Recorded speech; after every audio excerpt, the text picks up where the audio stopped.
हे बेळगावला जायला तसं काही वेगळं कारण नव्हतं. खरं तर नसायला पण पाहिजे. मी लहानपणीपासून बेळगावला अनेक वेळा गेलेलो आहे. माझे नातेवाईक त्या ठिकाणी राहतात, माझी आत्या त्या ठिकाणी आहे. तसंच तिथं असणारे जे महाराष्ट्रातली सर्व लोक आहेत ती आपली लोकं आहेत.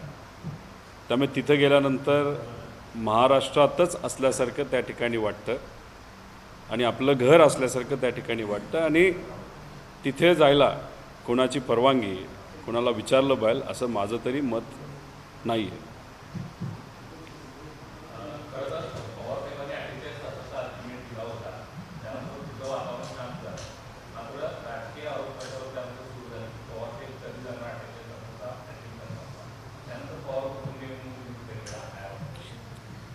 त्या ठिकाणी गेल्यानंतर जेव्हा तिथे असणारे महाराष्ट्र एकीकरण समितीचे सर्व सदस्य, कार्यकर्ते, नागरिक यांच्याशी जेव्हा चर्चा त्या ठिकाणी झाली, त्यांचं मत आलं की राजकीय दृष्टिकोनातून त्या ठिकाणी वातावरण तापवण्याचा प्रयत्न होत होता. पण जेव्हा पवार साहेबांनी वक्तव्य केलं आणि अल्टिमेटम दिलं, त्यानंतर वातावरण शांत त्या ठिकाणी झालं.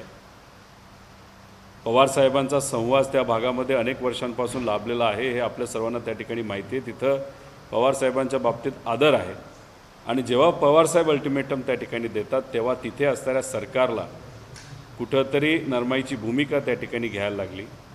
तिथं जेव्हा कार्यकर्त्यांशी चर्चा झाली, साधं एखादं निवेदनसुद्धा तहसीलदार कार्यालयाला दिलं महाराष्ट्राच्या बाजूली, नाहीतर थोर व्यक्तींच्या बाजूली, तर त्यांना 40-40 दिवस जेलमध्ये त्या ठिकाणी ठेवलं जातं. अशा परिस्थितीमध्ये साहेबांनी अल्टिमेटम दिलं, त्यामुळे कुठंतरी वातावरण हे नक्कीच शांत झालेलं आहे.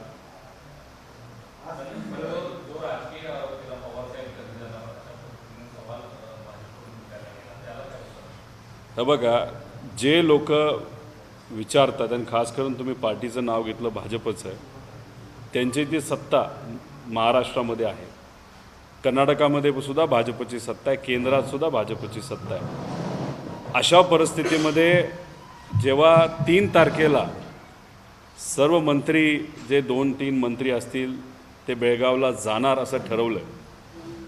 त्यानंतर तिथं गेल्यानंतर लोकांनी हे सुद्धा सांगितलं की 3 तारीख जी आहे ती 6 तारीख करावी, असं कदाचित महाराष्ट्रातल्याच काही नेत्यांनी सांगितलं. आणि मग ती 6 तारीख केली. त्यानंतरसुद्धा तिथं हे मंत्री गेले नाहीत. मंत्री जाणं नाही जाणं हा विषय वेगळा, पण जो संदेश त्या ठिकाणी आपण देत असतो, मी तर साधा कार्यकर्ता, मी नागरिक म्हणून त्या ठिकाणी गेलो, पण जो संदेश मंत्री त्या ठिकाणी देतात की एक पत्र कर्नाटकाकडनं येतं सरकारकडनं की तुम्ही येऊ नका, आणि मग इथले मंत्री येत नाहीत, तिथे असणाऱ्या मराठी माणसांना तो संदेश हा योग्य जात नाही. आणि सगळ्यात महत्त्वाचं म्हणजे महाराष्ट्रामध्ये असणारे आपण सर्वजण नागरिक, आपल्यालाही संदेश त्या ठिकाणी योग्य नसतो की महाराष्ट्राची जी अप्रत्यक्ष आणि आदरयुक्त भीती इतर राज्याला त्या ठिकाणी आहे. आणि अशा पद्धतीने कर्नाटक राजकारण डोळ्यासमोर ठेवून जर पत्र लिहित असेल आणि आपले मंत्री जात नसतील, तो एक संदेश त्या ठिकाणी योग्य पद्धतीने जात नाही. त्यामुळे हे जे बोलणारे भाजपचे लोक आहेत, त्यांनी आधी या प्रश्नाला उत्तर द्यावं की त्यांचे जे नेते बेळगावमध्ये त्या ठिकाणी जाणार होते, सांगून जाणार होते, ते का आजपर्यंत त्या ठिकाणी गेलेले नाहीत.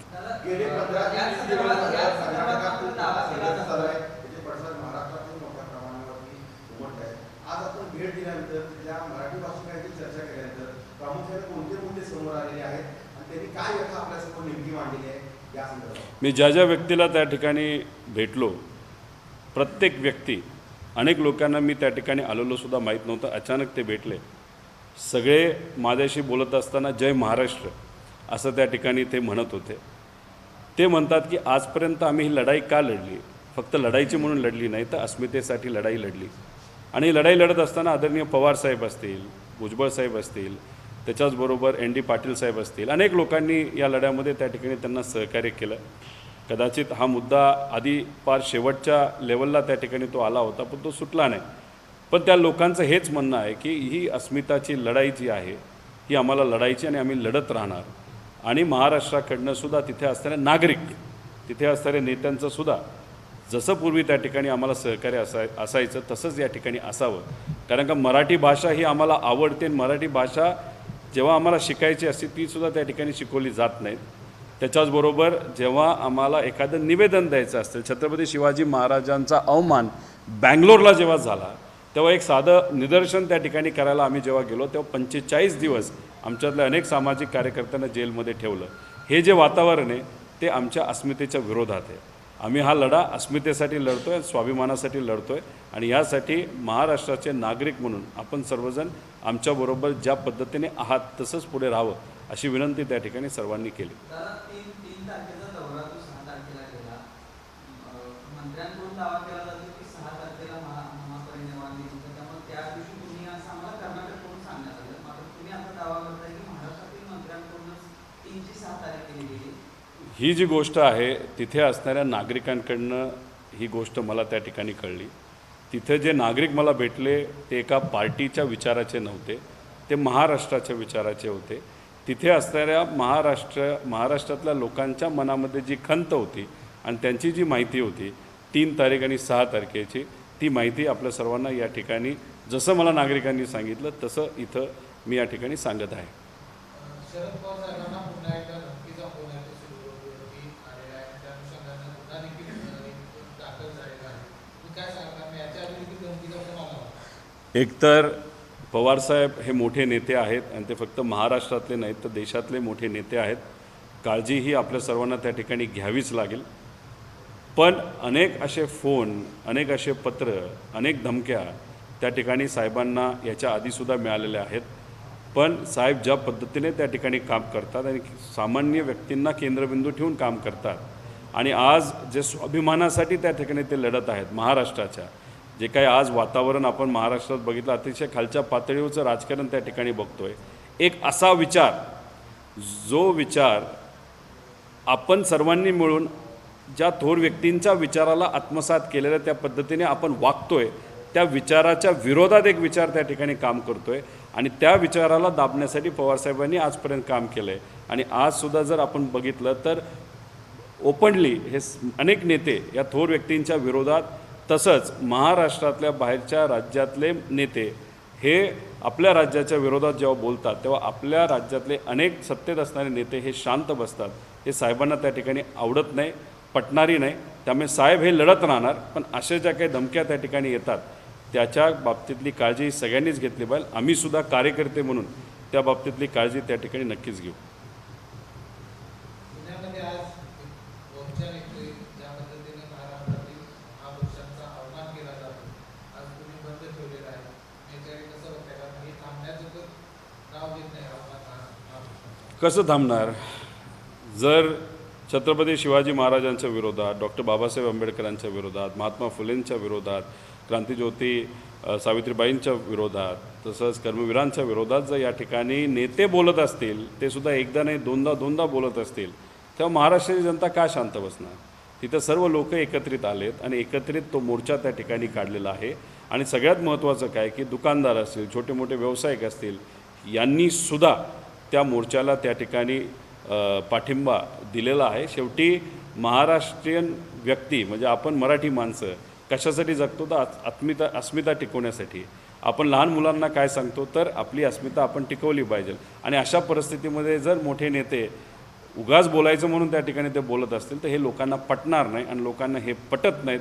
म्हणून हे सर्व लोक त्या ठिकाणी एकत्रित येऊन या विचाराच्या विरोधात आणि ज्या पद्धतीने हे शासन त्या ठिकाणी चालू आहे आणि या शासनामध्ये एवढे मोठे नेते चुकीच्या पद्धतीने बोलत आहेत त्याच्या विरोधात हा पुण्याचा मोर्चा आणि 17 तारखेलासुद्धा मुंबईचा मोर्चा नागरिक सगळे मिळून, समविचारी लोक मिळून त्या ठिकाणी ते करत आहेत. राज्यपालांनी अमित शहाना पत्र लिहिलेलं आहे, आपली भूमिका मांडण्याचा त्यांनी प्रयत्न केला आहे आणि असा अपमान करण्याच्या स्वप्नातही विचार करू शकत नाही असं ते म्हटलं आहे. कसं बघता त्यांच्या पत्र जर तुम्ही नीट वाचलं असेल तर त्याच्यामध्ये माफी कुठेही त्या ठिकाणी त्यांनी मागितलेली नाही. दुसरा विषय, ते राज्यपाल आहेत. राज्यपाल महोदयांनी होम मिनिस्टरला लिहावं हा त्यांचा त्या ठिकाणी विषय आहे. अमित शाह साहेब हे मोठे नेते आहेत, पण खरं तर त्यांनी लिहित असताना प्रेसिडेंटला त्या ठिकाणी लिहायला पाहिजे होतं. ते काय त्यांनी तिथं लिहिलेलं नाही. पण विषय एवढाच आहे की पत्राच्या माध्यमातून तुम्ही व्यक्त होता, माफी त्या ठिकाणी मागत नाही. पण तुम्ही ज्या पदावर बसलेला आहात ते संविधानिक पद आहे आणि त्या पदावर असताना तुम्ही जेव्हा खालच्या पातळीवर जाऊन या सर्व थोर व्यक्तींच्या विरोधात बोलता तेव्हा इतर नागरिकांना सुद्धा त्या ठिकाणी कुठंतरी वाटायला लागू शकतं की असं थोर व्यक्तींवर बोललं तरी चालतं. हा जो विचार आहे हा योग्य नाही. त्यामुळे या पदावर असणाऱ्या एका व्यक्तीने केलेला हा जो अवमान आहे त्याला माफी हे सामान्य लोक देणार नाहीत. त्यामुळे त्यांनी कितीही त्या ठिकाणी पत्र लिहिले तरी महाराष्ट्रात राहण्याचा अधिकार त्यांना नाही असं नागरिक म्हणून आम्हा सर्वांना त्या ठिकाणी वाटतं. महाराष्ट्राच्या राजकारणात अनेक अशा घडामोडी घडल्या. या सगळ्या घडामोडी घडत असताना राज ठाकरे मध्येच एखादं पत्र लिहितात, सरकारला लिहितात, त्यानंतर एखादी गोष्ट परत ती उधळली जाते. या सगळ्यांना कशा पद्धतीने फक्त राज ठाकरे वारंवार त्यांची शब्दातून अशा पद्धतीनं व्यक्त झालेली आहे. आता चंद्रकांत पाटील यांनी जी त्यांच्यावर शाही केस झाली त्यानंतर 10 पोलिसांचं निलंबन झालं. त्यानंतर एक पत्र राज ठाकरेंनी लिहिलं आणि निलंबन मागितलं. सगळ्यांना विचार केला वगैरे सगळं. मी एवढंच या ठिकाणी म्हणेल की जेव्हा राज ठाकरे साहेब बोलतात आणि महाराष्ट्राचं हिताचं बोलतात त्याचं स्वागत त्या ठिकाणी आपण केलंच पाहिजे. मी सुद्धा त्यांचा फॅन आहे, पण त्यांच्या ओरिजिनल स्टाईलचा फॅन आहे. पण कधीकधी आत्ता त्यांची भाषणं त्या ठिकाणी ऐकली तर त्यांच्या भाषणामध्ये कुठंतरी BJPचा विचार आपल्याला त्या ठिकाणी भासवतो, कुठंतरी आहे असं वाटतं. त्यामुळे त्यांना एक साधा कार्यकर्ता म्हणून, महाराष्ट्राचा नागरिक म्हणून मी एवढंच विनंती या ठिकाणी करेल, स्वतःची स्टाईल ही त्यांनी त्या ठिकाणी ठेवली तर आम्हाला सगळ्यांना त्या ठिकाणी ते आवडेल. त्याच्याचबरोबर जे काही आता तुम्ही विचार करत आहात, तुम्ही तर एक पत्रकार आहात, पण सामान्य लोकंसुद्धा अशाच पद्धतीने त्या ठिकाणी आता विचार करायला लागलेत की ठराविक लोकांना सांगितलं जातं, मग ते रिॲक्ट करतात, मग रिॲक्ट केल्यानंतर मग भाजप म्हणते की यांचा आम्ही विचार त्या ठिकाणी करू.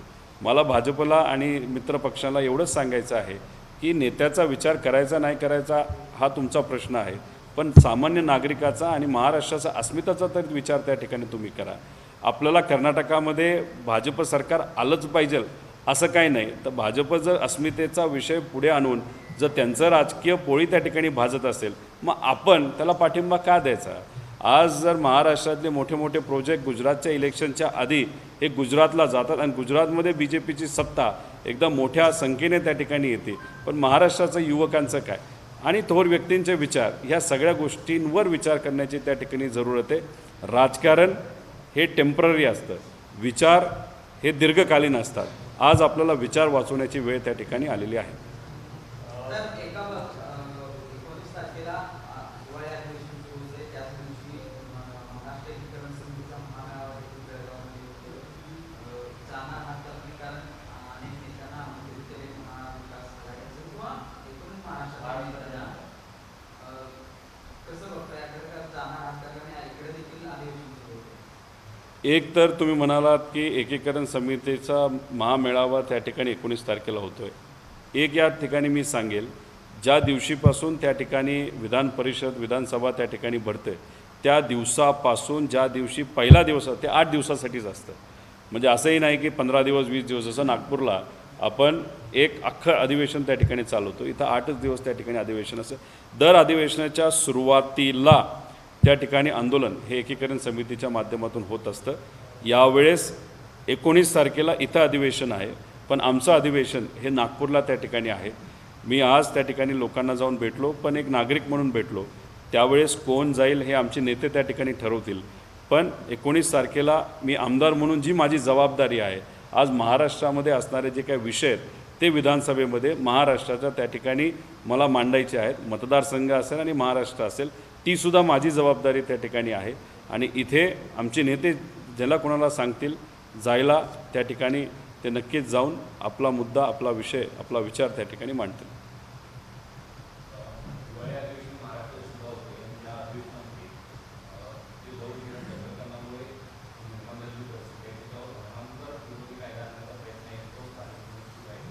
एक कसं आहे की मला खरं तर या ठिकाणी नागरिकांनासुद्धा सांगायचं आहे, पत्रकारांनासुद्धा सांगायचं आहे की आज बेरोजगारीचा प्रश्न फार मोठा आहे. आज ग्रामीण भागामध्ये अतिरिक्त पावसाळी झालेलं नुकसान हे खूप मोठ्या प्रमाणात झालेलं आहे. मदत अजूनसुद्धा शेतकऱ्याला मिळालेली नाही. आज नोकऱ्या लोकांना मिळत नाहीत. सामान्य लोक अतिशय अडचणी आहेत. मी महाराष्ट्राच्या बाबतीत त्या ठिकाणी सांगतो, अनेक कामांना स्थगिती त्या ठिकाणी दिली गेली आहे. अशा परिस्थितीमध्ये या विषयावरनं लक्ष हे दुसऱ्या विषयावर नेण्याचा प्रयत्न काही लोक त्या ठिकाणी करू शकतील. माझं एकच या सरकारला त्या ठिकाणी आव्हान आहे की तुमचं सरकार इथं आहे, तुमचं संवाद त्या ठिकाणी केंद्रामध्ये आहे की शक्ती कायदा जो महिलांच्या बाबतीत, आणि जेव्हा आपण महिला म्हणतो तेव्हा सगळ्या समाजाच्या महिला त्याच्यामध्ये येतात, तो कायदा आपण अप्रुव्हलसाठी केंद्र सरकारकडे दिला होता. तो कुठली ती छोटी मायनर त्रुटी त्याच्यामध्ये आहे म्हणून तो परत त्या ठिकाणी पाठवला. आधी शक्ती कायद्याच्याबद्दल आपण बोललं पाहिजे, कारण सगळ्या स्त्रिया, समाज धर्म हा न बघता सगळ्या स्त्रिया आपल्यासाठी त्या ठिकाणी महत्त्वाच्या आहेत आणि हे महत्त्व जाणून घेतलं पाहिजे. हे महत्त्व कदाचित या सरकारला माहीत नाही, म्हणून निर्भयाचा जो फंड आहे, ज्या गाड्या त्या महिलांच्या सुरक्षेसाठी न वापरता ते या 40 आमदारांना प्रोटेक्शन देण्यासाठी वापरल्या गेल्या. म्हणजे याच्यावरनं तुम्ही विचारसरणी बघा या सरकारची. 40 आमदार जास्त महत्त्वाचे, महिला आणि त्यांची सुरक्षा नाही. पण चित्राताईंनी मात्र याच्यावर पलटवार कालच केलेला आहे. त्यांनी सांगितलं की सुप्रियाताई असतील किंवा आणखी काही नेते आहेत त्यांनी सुद्धा त्याच प्रकारच्या गाड्या वापरलेल्या आहेत. मी एकच या ठिकाणी बोल, चित्रा वाघ ताईंचा जो विषय, त्यांनी एका या सरकारमध्ये असणारा जो मंत्री आहे त्या मंत्रीच्या विरोधात त्यांनी कॉन्स्टंट एक भूमिका घेतली. त्यांच्यासाठी त्यांचं त्या ठिकाणी मी अभिनंदन करतो. पण मला वाघ मॅडमला या ठिकाणी सुद्धा विनंती करायची की आपण जो शक्ती कायदा त्याच्यावर एक वक्तव्य त्या ठिकाणी करावं. त्याबद्दलचं तुम्ही जे तुमचं मत आहे ते त्या ठिकाणी व्यक्त करावं. पण आज जर त्या ठिकाणी तुम्ही बघितली, निर्भया फंड हा एक विषय त्या ठिकाणी झाला, पण एका आमदाराच्या मागे 5 असे 40 गुणिले 5 केलं तरी 200 पोलीस हे फक्त या आमदारांच्या प्रोटेक्शनसाठी त्या ठिकाणी आहेत. आणि आज जर आपण बघितलं तर या अतिरिक्त लोड या पोलिसांवर आहे. त्या बाबतीत कुणीच त्या ठिकाणी बोलत नाही. मी सुद्धा या बाबतीतला एक प्रश्न विधानसभेमध्ये मांडलेला आहे की याच्यावर गेल्या 6 महिन्यामध्ये या सगळ्या गोष्टींवर खर्च झाला किती, तो येत्या काळामध्ये आपल्या सर्वांना बघावं लागेल. नितेश राणेंनी एक ग्रामपंचायत निवडणुकीच्या प्रचारादरम्यान बोलताना त्या ठिकाणी तुम्ही माझ्या विचाराचा संपर्क नाही आला तर निधी मिळणार नाही वगैरे काही प्रकारची धमकी दिली. नाही, मी नितेश राणेंच्या बाबतीत इथं काही बोलणार नाही. पण एक तुम्हाला सांगतो की भाजपचा हाच तो अहंकार त्या ठिकाणी आहे आणि हा जो विचार आहे तो सरसकट सगळीकडेच त्या ठिकाणी आहे. आमच्या मतदारसंघामध्ये, अनेक लोकांच्या मतदारसंघामध्ये सामान्य लोकांच्या हितासाठी अनेक कामं ही आम्ही मंजूर करून आणली होती. टेंडरही त्या ठिकाणी झालं होतं. पण जसं सत्ता बदल त्या ठिकाणी झाला, हे सगळे टेंडर त्या ठिकाणी त्याला स्थगिती दिली गेली. म्हणजे याच्यावरून तुम्ही समजून घ्या की एका आमदाराचा हा विषय नाही, एका विचाराचा विषय आहे. आणि हा विचार सामान्य लोकांच्या विरोधातला विचार आहे, तो म्हणजे भाजपचा विचार. शरद पवार साहेबांना एक काळजी होती बेळगावमध्ये नेमकं काय परिस्थिती कशी आहे, नेमकं आढावा ते घेत होते. तर प्रत्यक्षात मी तिथे गेलो असे एक फील यावर तुम्ही पाठवलं होतं का? कारण तिथला आढावा नेमकं लोकांच्या मनात काय आहे, किती आहे का, कर्नाटक पोलीस रस्त्यावर आहेत का, याचा सर्व आढावा तुम्ही पवार साहेबांना देणार आहात का? काय नाही, एकच आहे की मी त्या ठिकाणी व्यक्तिगत गेलो, मी नागरिक म्हणून त्या ठिकाणी गेलो आणि मी आजच नाही अनेक वेळा त्या ठिकाणी गेलेलो आहे. पवारसाहेब हे आढावा सगळ्या लोकांकडनं घेत आहेत. मी जेव्हा त्या ठिकाणी गेलो तेव्हा एकीकरण समितीचे अनेक लोक म्हणाले की पवारसाहेबांची आम्ही कालच मेसेज केला, शुभेच्छाही दिल्या, साहेबांनी आम्हाला विचारलंसुद्धा काय परिस्थिती त्या ठिकाणी आहे. आणि याच्यामागे जर तुम्ही त्या ठिकाणी बघितलं, तिथल्या लोकांनासुद्धा माहिती आहे की जे अल्टिमेटम पवारसाहेबांनी दिलं होतं तिथं असणाऱ्या लोकांच्या सुरक्षेसाठी त्या ठिकाणी दिलं होतं. आणि आम्हाला तिथं जाऊन काय इव्हेंट करायची काही जरूरत नव्हती. आम्ही गेलो, पहाटे पोचलो, तिथं ज्या लोकांना भेटायचं होतं, ज्या ठिकाणाला जायचं होतं त्या ठिकाणी गेलो आणि परत आलो. आणि मग इथं येऊन आपण सर्वांनी विनंती केली म्हणून आपल्या सर्वांची इथं महाराष्ट्रामध्ये त्या ठिकाणी चर्चा करतो आहे, ना की तिथं जाऊन एक मोठा इव्हेंट करून तिथं. कारण की शेवटी ह्या सगळ्या संवेदनशील गोष्टी असतात, त्या बाबतीतली काळजी ही घेण्याची जबाबदारी आपल्या सगळ्यांची असते.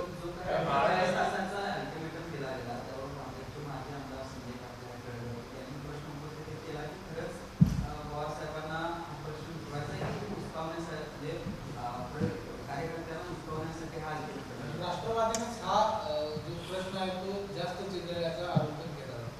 नाही, मग असं सांगा ना, ते लाल आणि पिवळे झेंडे घेऊन जे महाराष्ट्राच्या गाड्या फोडल्या, तर कोणी फोडल्या सांगा. त्याच्या मागे कोण होतं तुम्ही सांगा.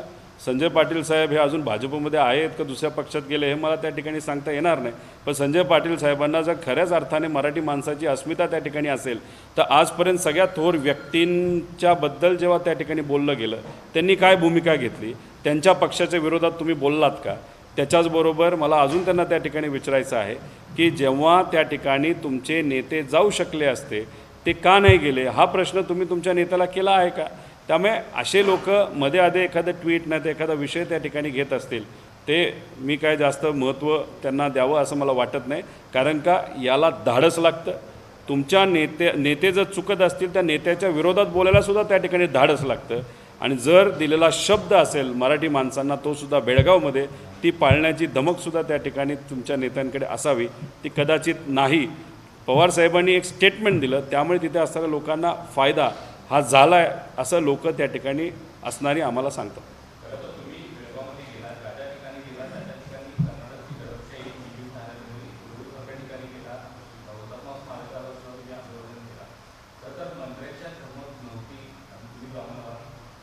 कसं असतं की खूप विचार करायचा नसतो. आपली माणसं जसं आपल्या घरी एखादा व्यक्ती जेव्हा आजारी असतो तो आपण काय गावाला विचारत नाही की आता काय करायचं, आपण त्या व्यक्तीला मदत करण्याचा विचार करतो. आपली लोकं त्या ठिकाणी आहेत, ती आपलीच लोकं आहेत. त्या लोकांच्या मदतीसाठी, चर्चा करण्यासाठी, संवाद साधण्यासाठी, धीर देण्यासाठी जर आपल्याला त्या ठिकाणी जायचं असेल आणि खूपच आपण विचार केला हे झालं तर ते झालं तर मग त्याला आपण आपुलकी म्हणत नाही, त्याला आपण राजनीती त्या ठिकाणी म्हणतो. आपलं राजकारण नाही करायचं, आपल्याला आपुलकी दाखवायची आणि सरळ सकट आपल्या लोकांना मदत करायची असेल तर वेड्या मार्गाली त्या ठिकाणी वेड्यावाकड्या मार्गाली जाण्यापेक्षा डायरेक्ट हायवेली आपल्या लोकांना मदत करायला जायला काहीच हरकत नाही.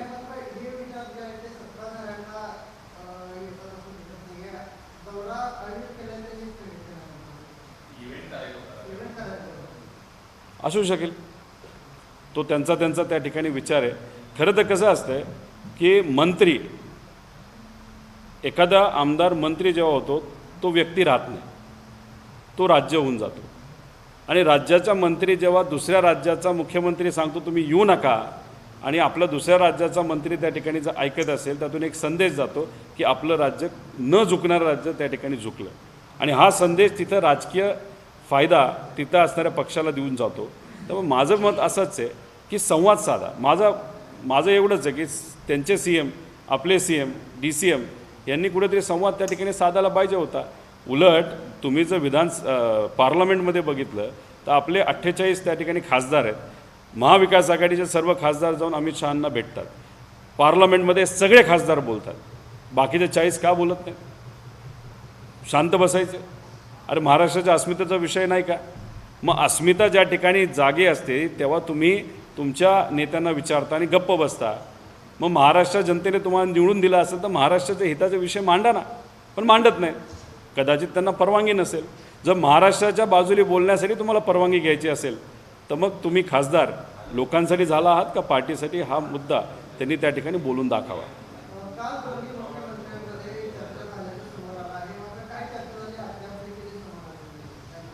हे बघा, मी इथं नागरिक म्हणून बसलेलो आहे.